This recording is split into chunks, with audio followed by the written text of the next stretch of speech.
இன்றைய அனுதின வார்த்தைக்கான வசனம் சங்கீதங்களின் புஸ்தகம் 116 சங்கீதம் 6 வசனம். கர்த்தர் கபடற்றவர்களை காக்கிறார். நான் மெலிந்து போனேன், அவர் என்னை ரட்சித்தார். இதனுடைய தலைப்பாக நான் சொல்ல வேண்டுமென்றால், லார்ட் ப்ரொடெக்ட்ஸ், தேவன் பாதுகாக்கிறார். சங்கீதக்காரர் இங்கே சொல்கிறார், கபடற்றவர்களை காக்கிறார். ஆங்கிலத்திலே சொல்ல போனால் த சிம்பிள் என்று சொல்லப்பட்டிருக்கு, என்றால் innocent. The Lord preserveth the simple. ஏனென்றால் ஆவியில் எளிமையுள்ளவர்கள் பாக்கியவான்கள். தாழ்மையுள்ளவர்களுக்கு தேவன் கிருபை அளிக்கிறார் என்று வசனம் நமக்கு தெளிவாக சொல்லுகிறது. இப்படிப்பட்ட தாழ்மை கோலத்திலே வானத்திலிருந்து பூமிக்கு இறங்கி வந்த தேவன், அவர் கபடற்றவராய், மாசற்ற கபடற்ற இஸ்ரவேலன் என்று சொல்லி யோவான் ஸ்நானங்களால் அவர் அழைக்கப்பட்டார்.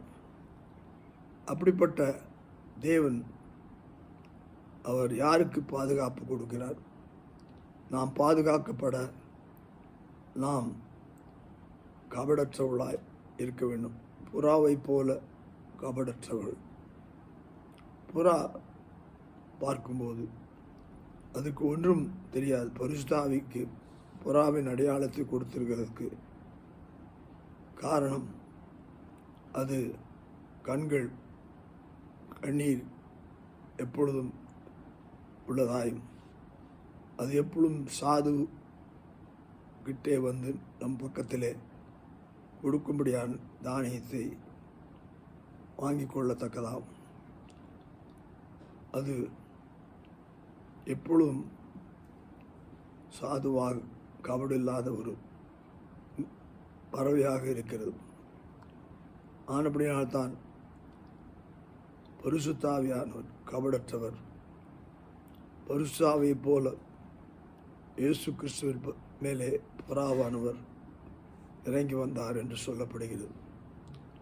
இப்படிப்பட்ட கபடற்றவர்களை அவர்கள் தோய்ந்து மெலிந்து போய் இருக்கிற அவர்களுக்கு அங்கே பார்க்கும்போது அவர்கள் மெலிந்து அவர்கள் தாழ்ந்து இருந்தாலும் ஆண்டவர் அவர்களுக்கு உதவி செய்கிறவராயும் பாதுகாக்கிறவராயும் இருக்கிறார். அப்படிப்பட்டவர்களாய் நாம் கபடற்றவர்களாய் இயேசுவை போலும் பரிசுத்த ஆவி பெற்றவர்களாய் இருப்போம். கர்த்தர் நம்மை ஆசீர்வதிப்பாராக. ஆமென்.